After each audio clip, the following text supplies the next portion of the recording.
Hi everyone. Sorry we're a bit later than scheduled. We were having a few technical issues. And Dan's sorry fault. I'm a bit red in the face, but I was quite stressed out by it all. Um, Tonight I'm joined by two fantastic referees, Dan Movahedi and Sam Amidi. They do a lot for the sport. It's so important for MMA fighters everywhere to have people keeping them safe, especially as in the heat of the moment, people generally, and especially fighters, want to carry on with the fight way past the point in time where it should be going. So it's so important that we have people there to do it for them, and these guys are the best in the business. So I just want to first of all say thank you so much to them for agreeing to come on. And if you'd like to introduce yourselves, guys. No, Go hi, on, how Dan, we you go doing, first. Katie? Hope you're well. Yeah, so I'm Dan, and the other bald-headed guy that you guys can see is Sam. The good-looking one. The good-looking one. So, guys, you actually both refed Wimp to Warrior, which was where I met you for the first time. But Right. after I met you for the first time, I kept seeing you guys literally everywhere. I remember seeing Dan, I saw you pop up on Bama on TV after you'd given us our rules chat at Wimp to Warrior. And obviously now you've even done the UFC. So, how many different promotions have you guys officiated for? I mean, between me and Sam, we usually cover majority of the south of England. But yeah, to name all of them would be impossible right now. Yeah. We'll be We're until for tomorrow. ages. There's been shows that we've done or I've done as well that have been still around, and there's been shows also that are not here anymore.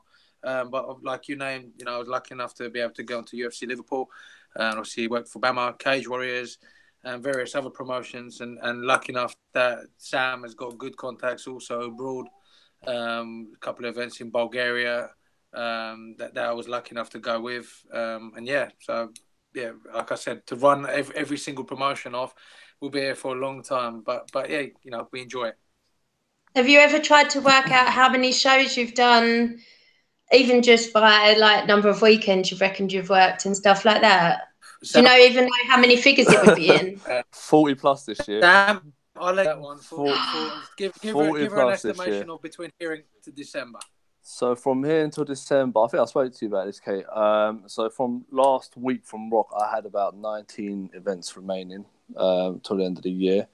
I think I've done 24, 25 events so far this year. So we'll be looking at 40 plus events this year. That's incredible.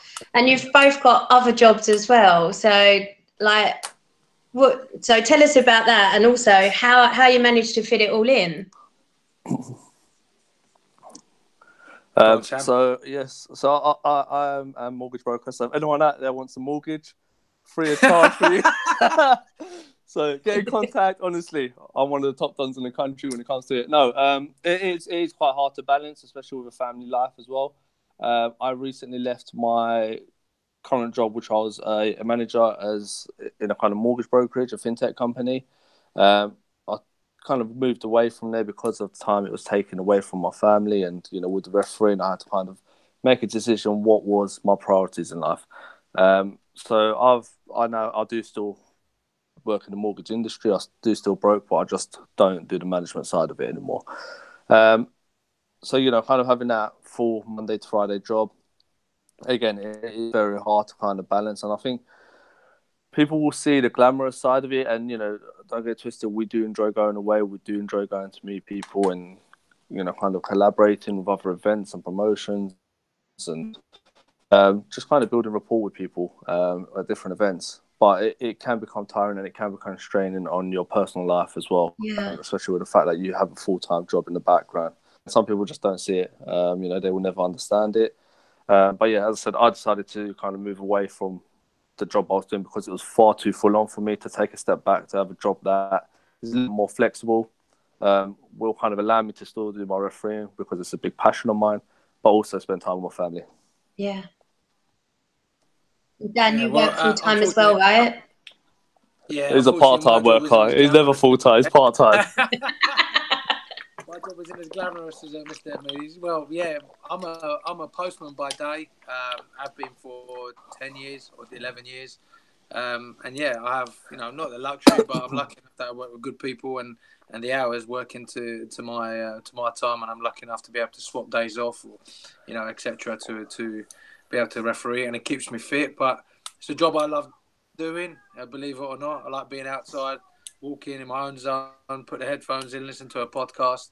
And, actually, that's a lie. Half the day I'm talking to Sam on the phone. Oh, on the phone to me, man. What are you on about?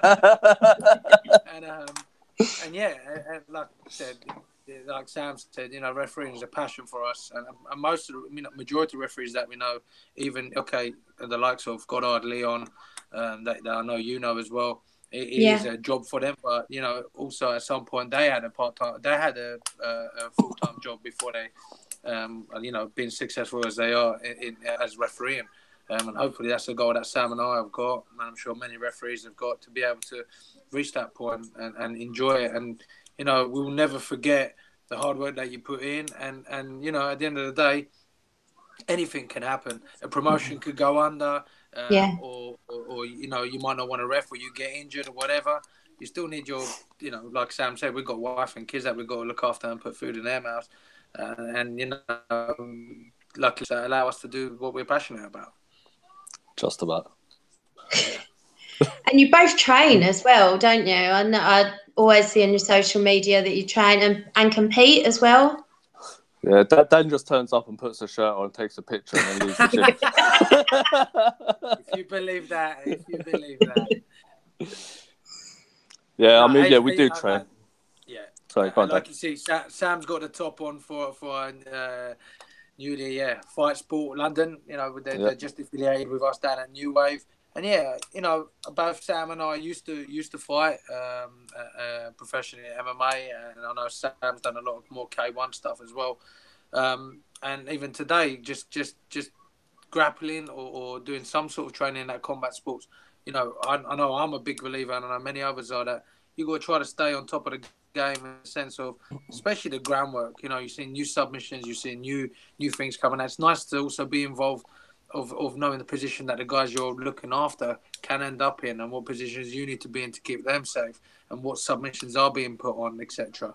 So yeah, and also, believe it or not, it's a hard work being in there under that hot light, running around. So getting the cardio and a bit of running around in the gym is definitely helps me out, that's for sure.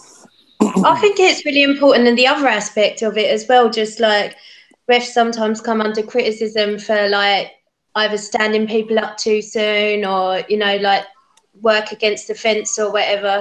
If you train yourself and you know exactly what someone's doing or what they might be going for, you might be more inclined to give them a bit more time if you can see that they are actually working towards it. Yeah, totally agree with that. For us, we need to be able to be one step ahead of the fight. Okay, now we're not always going to know where the fight's going to move.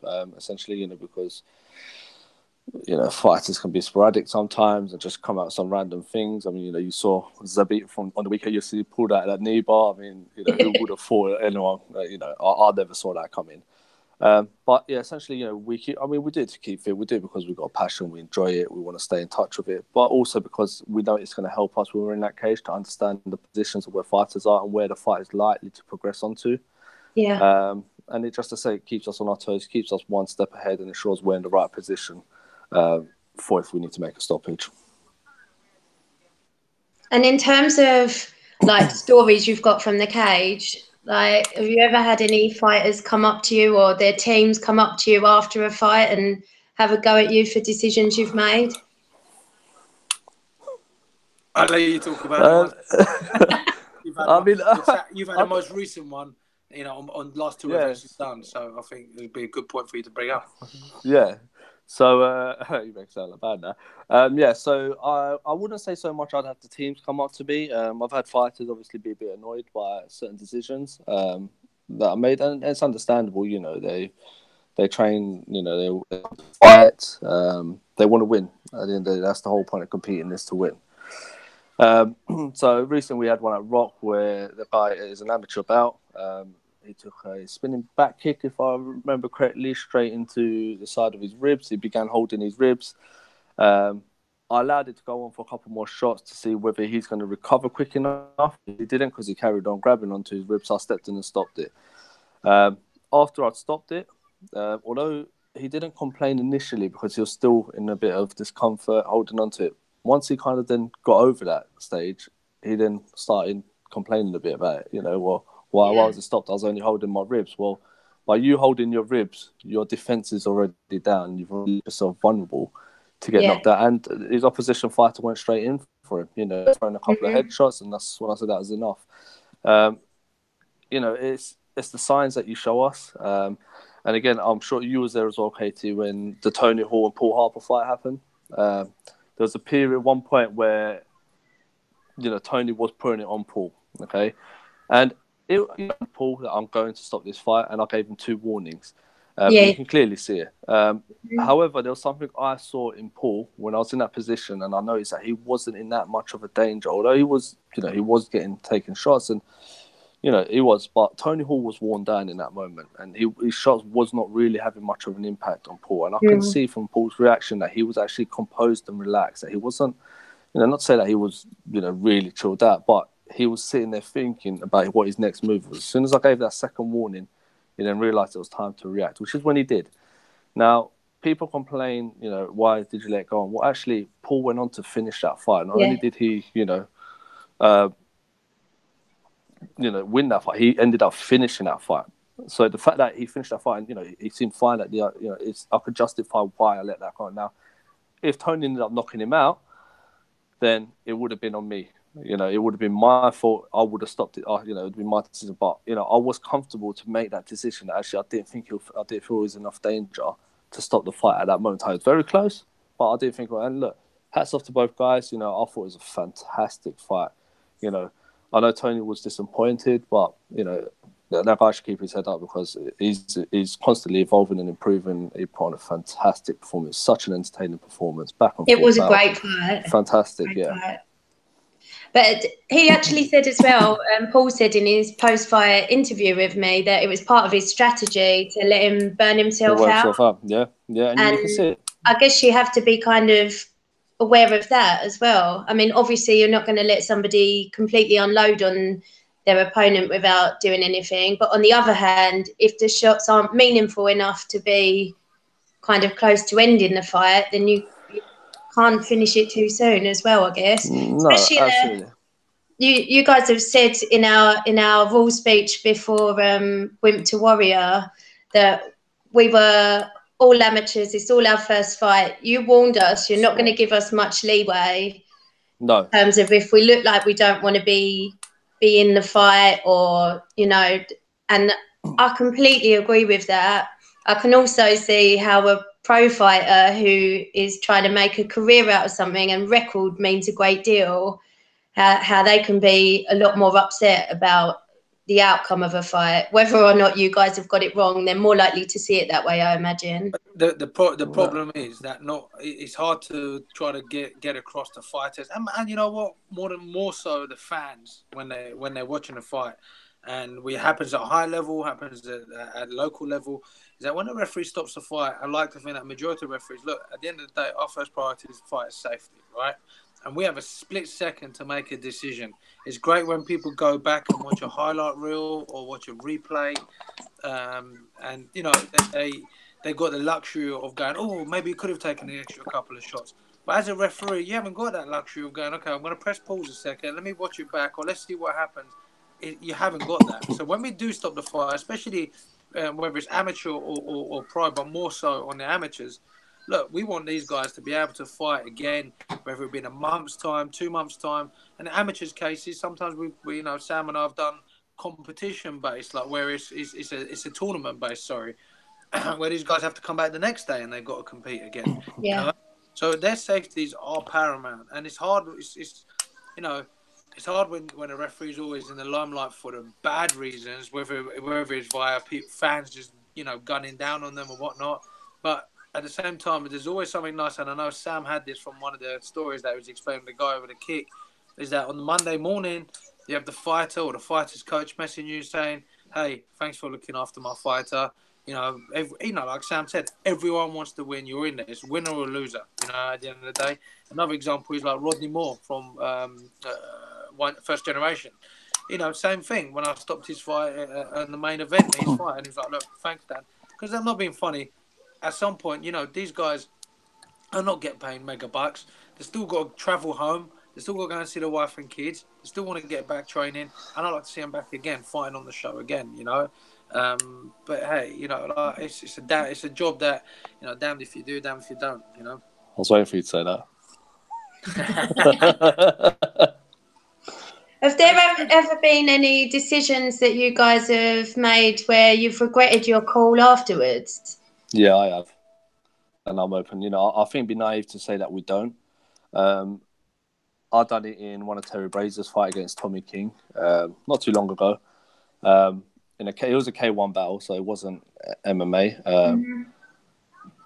Even still, Tommy knocked down Terry. Now, although Terry confirmed to me 3 times that he was okay to carry on, I should have went with my kind of slight doubt because it was a professional fight and there was quite a bit on the line. I gave him the benefit of the doubt to say, okay, fine, you've told me 3 times you're good to go, let's go again. And then he ended up getting knocked down again. Now, he wasn't out, thankfully, but he could have been. I probably should have stopped that when he got knocked down the first time. And I messaged him after. I apologised to him. I said, I think I potentially should have stopped. Although he was like, no, thank you for letting me go on. And he messaged me, no, thank you for letting me go. Yeah, and I'm glad you let me go on and blah, blah, blah. I felt, I could have stopped that slightly earlier. And, I said, we're only human. We can make mistakes as well. But, we aim to always make the correct decision and we'll do it to the best of our abilities.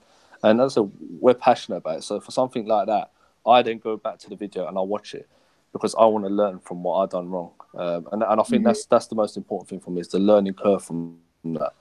So now, if I'm ever got a slight doubt, it's the fight's over. I don't really care. It's just is what it is. But as I said, I'm my own biggest critic. I'm sure Dan is. I'm sure the top refs are. When they make a mistake, we criticise. Especially the guys that really want to kind of progress themselves on. We really sit there and criticise. I'm not arrogant to it. I'm not naive that every single decision is going to be absolutely spot on. And if it's wrong, I will go back and watch that video and I will try to pick up my mistakes and learn from it, essentially. Yeah, and going on from that point, I like to think that I personally have never gone back and gone, I should have stopped that fight. That shouldn't fight, But at some points you do, as a ref, go, maybe I could have stepped in 1 shot sooner, or maybe I could have let it go on a little bit more, or whatever it may be. And like Sam said, if you can go back and genuinely, hand on heart, look at yourself, watch the video back, and assess yourself and give yourself a criticism and to take it on board and to correct it, then you're doing the right job. And like I said, sometimes like I had a situation, a local show where it was an amateur guy. The guy was almost hyperextending, like you said, when the rules we said, look, amateur guys, we're not letting you walk out with a broken arm, God forbid, And the guy, like I said, we train in the game, so we know how to get out of an armbar, and for a guy to lay there and try to muscle his way out and just lay in there with hyperextended arm, I stopped the fight. The next thing he's got up in my face, ref, I didn't tap. And I know he didn't tap. And trying to explain to someone, look, your safety is my paramount, etc. And then afterwards you go, the event finishes and you go, could he have got out of that? And then you go, no, he couldn't. And then you watch it again, you go, no, definitely couldn't have got out of that, So it does play on your mind. It's not an easy thing just to walk away from and go, okay, yeah, I definitely get everything right, or no, it's a hard one. But like Sam said, it's good to obviously, hopefully we don't make too many mistakes, but it is good that when you do or you think you've done to even contact. We got mentors that we talk to, that we send messages to. Hey, can you look at this? What do you think of this stoppage? What did you think? Did I do the right thing? And of course it's good to have those guys around as well. Yeah, I think we bounce off each other as well, and sometimes me and Dan as well. The thing is, you can't dwell on the decision for too long because you've got the next fight coming up, and you need to be focused and ready at all times. So, for us, is especially on the night, we always say we're sticking by decision. Our decision's final, it's correct. We'll move on to the next. Now, whether, we bring it up at a later date or we discuss it between us and maybe we could have looked at after the event, that's fine. But during the event, we can't sit on it for too long. We need to be professional. We need to be ready for the next fight. So as I said, we can't dwell on those decisions for too long, in those situations. Well, if you let it play on your mind, after a fight like the one you described, Sam, the next one you might call too soon, just erring on the side of caution, or absolutely, alternatively thinking that you stop someone too soon in the next fight, just let it carry on too long, just out of fear you're gonna. I guess that you guys must know after how long have you been doing it? Like, you must trust your own judgment by now so much. I've been doing it for 10 years. This was my 10th year, and I believe Sam is 4, 5, 6, 7. 5, 6. I don't even know. I would study. I would say, it's about 5, 6 years for me. By the end of this year, going on to early next year, will be 6 years for me. So yeah, it's been a pretty awesome journey, to be honest with you. So how did you start refereeing? Go on, Dan. I think your story probably be better on this. Hey, my starting point. I think people are bored of listening to my starting point. No, my starting point was I said, try to keep it short and sweet. Was training at Team Titan, and a friend of mine, Ashley Grimshaw, him and another guy had a Muay Thai event on up in London, but they had 2 amateur bouts, MMA bouts on there, and at the time, obviously, this is going years back, where you still had the amateur A class, B class, C class malarkey going on, and so he was like, Dan, you understand, how fights are, and you've been in fights, and I trust your judgment. How you would referee this fight. Do you fancy refereeing? Okay, it's a local show.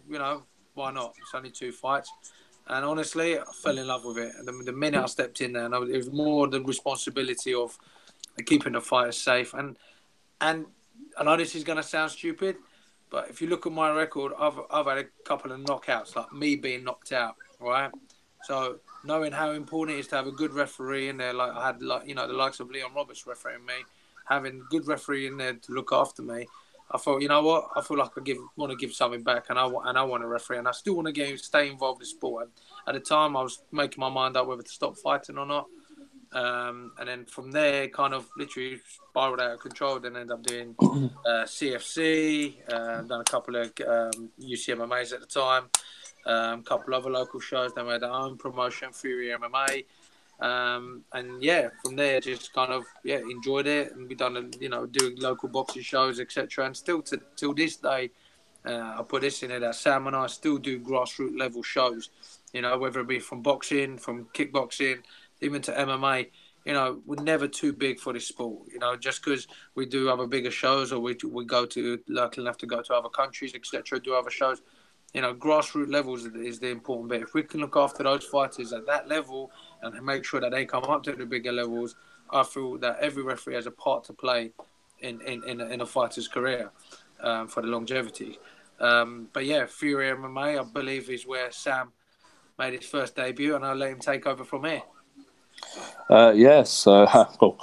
So yeah, I used to compete as well. I ended up coming to a point where I had to draw the line from the training because I had a young family. I wasn't really going home to my family. I'd finish work, go training, get home probably by about 10, 11. And that was kind of my daily routine. So I decided to draw a line under the fight, and I thought, you know what, I can't compete no more. But I was still really passionate about the sport, and I just felt it'd be a waste to just put so many years in the sport and then just step away from it. So I just officiated, so I used to referee five-a-side football, hence why I decided I've always kind of had that background of officiating. And I thought, you know what, this is the only way for me to stay in touch with the sport. I love officiating at five-a-side football, so why can't I love it when it comes to judging first? Dan kind of opened the door up for that on Fury MMA. A few of the shows are, and then eventually, kind of stepped up, and it is a massive learning curve. But the buzz I got in that cage, the kind of Dan says, knowing that you've got the fighters' safety in your hands, having that massive responsibility. Yeah. You know, I strived on it. I loved it. You know, this is amazing. You know, and I actually enjoyed it more than actually fighting it. I was from competing. I just thought this is a whole different level. You know, just knowing you've got that responsibility. So yeah, Dan, you know, worked on the Fury MMA shows quite often, and then that just really opened up the door to many other promotions and shows. And I think, you know, I mean, I feel, you know, in 5 years I've progressed pretty well. But I think it's not just because of the fact I'm passionate, because I understand what I need to do within that cage. But I think it's the personality as well we bring. You know, when we deal with promoters, you know, we're not arrogant. You know, we tell them what we want. Contrary to him not smiling, by the way. Contrary to him not smiling. I do smile, by the way. I do smile. It's, you know, where, you know, we like to go at and kind of build rapport with promoters. We like to have a good time with promoters as well. You know, we lay down what we expect from a promotion. You know, we say these are the rule sets we're competing under. This is what we need in place to ensure you have a smooth running event. You know, we're not.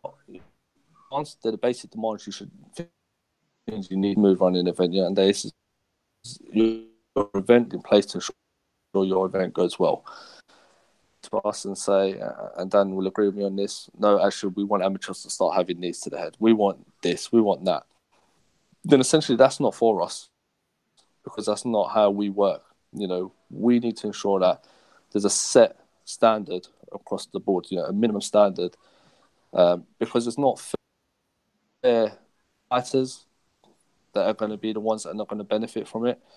You know, everything we put in place is for the benefit of the fighters. It's for the benefit of their progression. You know, because that's essentially they're the main two people in the cage. You know, our job is to stay silent as possible, to stay out of the way as possible. You know, if no one talks about the ref, you've had a great event. Okay. And Dan, you were saying about you still do grassroots level, both of you. Yeah. Like, I think it's fantastic and absolutely well deserved, the top promotions that you guys are officiating for. But it's it's arguable that it's almost more important for there to be top refs at that grassroots level, because I feel like that's where you're more likely to get like a complete you can sometimes get a real uncompetitive fight, or a real mismatch in terms of talent or experience at that level. 100%, you know, and when I say grassroots, it could be anywhere from, you know, Sam and I have been to a show where it's been held like an interclub inside the gym, so they've still recruited us. They've gone, hey guys, do you want to come and, you know, do a day show for us and look after the fighters, to somewhere like Rise of Champion, Brad Pickett's show. You know, great matchmaking, etc. And even someone like him himself knows the importance of having good officials, whether it be just the referees, good medics, good commissioners, good judges, etc. You know, and it is important. You know, at the end of the day, we haven't got a governing body here in the UK. You know, like the US, we haven't got a governing body, so it is down to the referees to make sure, like Sam was saying, to make sure that the promoters are going by the rules. So we don't turn up that to a show and for a referee go, yeah, well, I want knees to the head, I don't want elbows to the head for amateurs because my fans want to see more knockouts.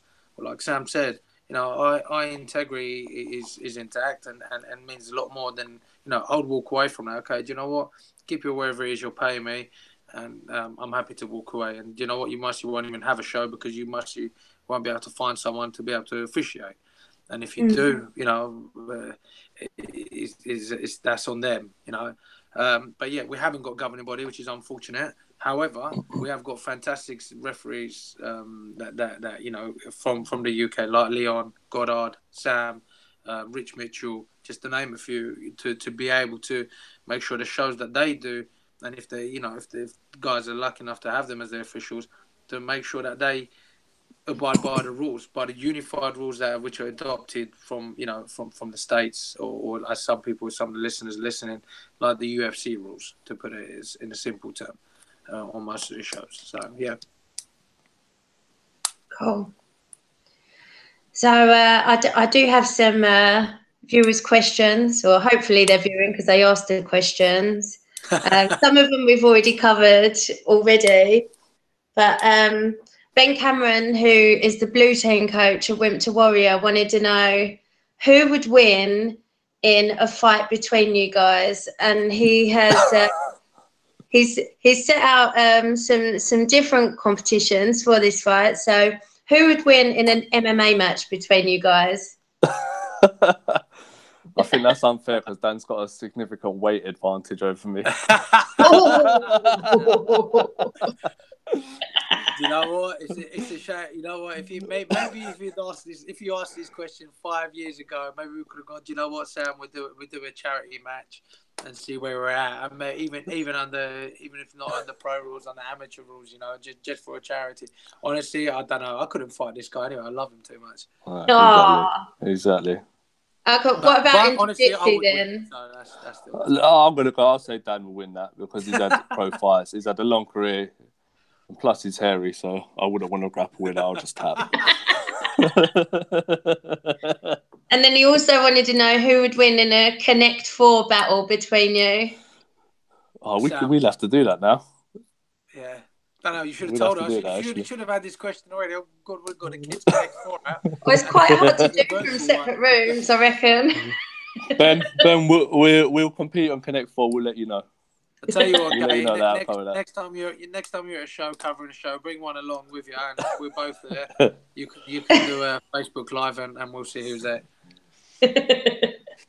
Well, I'll be honest, you guys have had a big impact in everything that I do. I would say Brad had a huge impact. It was through Brad that I found out about Wimp to Warrior, and obviously I ended up working for him at Rise of Champs. But once I became totally obsessed with MMA, I was following you guys on social media and just looking at all the shows you did, and loads of promotions that I'd never even heard about were just popping up on my Instagram, on my Facebook. And so I just started going along to those shows to watch and supporting, like anything that was local. To you, it's good to have people like yourself and a couple other journalists that we follow.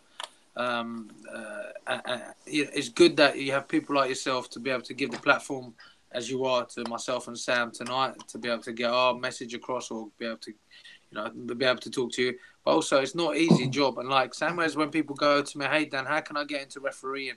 Like Sam said, they see us, like everyone on social media. You put a picture up of your plane ride, you put a picture up of your hotel, you put a picture up of your venue. But what they don't realise, the truth of it is, you're on a plane, off a plane, into a hotel if you're lucky, to the venue, do a shift, and then back on to the hotel. If you're lucky, grab a beer, and you're back on a plane back home. That's the reality of it. If you're lucky enough, you might have a day here. If you go somewhere nice, to be able to look around. And same with journalism that you guys do. People think you make money off this. It's not the case. Don't get me wrong. Give it another 5, 6, 7 years, and you might just about get your petrol money covered. But and that's the truth. But you do it for the love of it, and do it for the love, exactly. If people ask me what's the best way to do it, if you did it for the love of it, everything else will fall into place. No, the more and more involved I get in it, the more I realise that even the guys that are, so obviously Jim Edwards, who is a big MMA journalist, is an inspiration to me. He's still got a full-time job, even though he seems to be at every event all the time.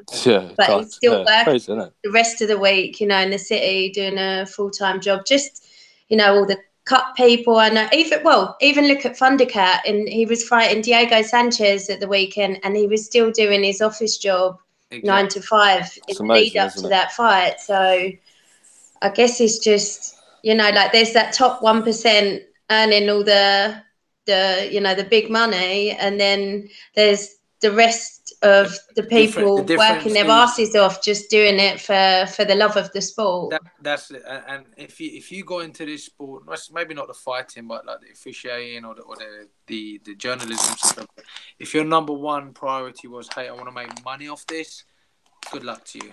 All right. But my number one, and I know Sam's number one priority, and I'm sure yours is because you love it. Look, people will pay. I mean, I was lucky enough to be able to sit at that Darren Till and Wonder Boy fight, and yes, I appreciated it, and yes, I got paid, but I know many people would have killed to have that seat that I had, or some of the fights that Sam and I get to see, or you get to write about, that front row seat that people would want. But yeah, you're doing it for the right reasons, or we're doing it for the right reasons, and you know, everything else will fall into place. So yeah, that was my little rant, by the way. No, it's definitely true. You know, even promoters seem to struggle to break even. Gym owners don't seem like they're rolling in it. Fighters certainly don't. Even fighters in the UFC, unless they're, you know, kind of right at the very top of their division, just this clearly isn't the thing to get into if you're trying to be a millionaire quick. But we all love it. That's it. I think that's the reality of it. You know, you need to be in it. You know, you got to love this sport to be in it. You know, and really kind of follow the journeys that we're following. You know, we're lucky to be where we are. But you go back 5-6 years ago, we'll be paying out of our own pockets just to be at these events, just to kind of officiate and learn. Here's an example, and people are mostly gonna hate me for this. So now think Sam's like my best friend, right? That we work together, we're colleagues. He would come and work for me at Fury, and I couldn't pay him, right? And he still would come and do it for free. I would still owe me parking money. Petrol cover. As long as there was, by the way, as long still owe me parking KFC, money. As long as there was a KFC or a pizza there, he was all right. But apart from that, yeah, that's true. You know, but this is it. He would still turn up, or other officials as well would still turn up and do it because they knew at the end of it, yes, they would get paid or they would end up going on to other shows, etc. So, yeah. That's cool. Sam, do you want to introduce your little baby sitting there with you? Yeah, sorry, my wife's gone out, so I'm having to look after the baby tonight. Hello. So oh my god! Oh, she's gorgeous. She's usually smiling. She just sorry, darling. So she's just woke up, so I'm just trying to hold on to it, hence whilst moving the camera a bit. Oh. Well, thank you guys so much. It's been really cool talking to you, and I know that the whole MMA community really appreciates what you do, and I do think it's so important for them to have great people like you guys looking after them when they're in there, because as I said at the beginning, fighters want to fight and they can't be trusted to do what's right for them. So it's good that they've got people who can look out for them. Appreciate that. Appreciate you giving us this platform on here. And you know, me for one, I'm lucky enough to have, you know, people like Sam, and you know, let's not forget that we've got other people who've helped us to get here. Like Leon Roberts, Mark Goddard, even someone like Rich Mitchell. You know, and I think he needs to get a good mention as well because he's someone that we work with closely, and he's a great ref. But you know, these are the guys who have paved the way, and you know, you may not see them on the grassroots circuits as much because they're in the big league. But hey, you know, I like to think that we're kind of looking after the smaller shows for them until we make it where they. But yeah, you know, let's not forget them, and I'm grateful to everyone, my family, everyone else, yourself, Sam, and having good people wrapped around me to help me where I am today. So thank you. Well, congratulations on your UFC debut at Liverpool, and Sam, we look forward to seeing you making yours at some point soon in the future. Hopefully, you know, I'm calm and composed. It will happen one day. That day happens. I'm just going to keep doing what I'm doing. Thank you so much, guys. Really appreciate your time. Thank you very much. No problem. Take care, guys. I'll see you at a show soon. See you soon. Take care. Bye. Bye.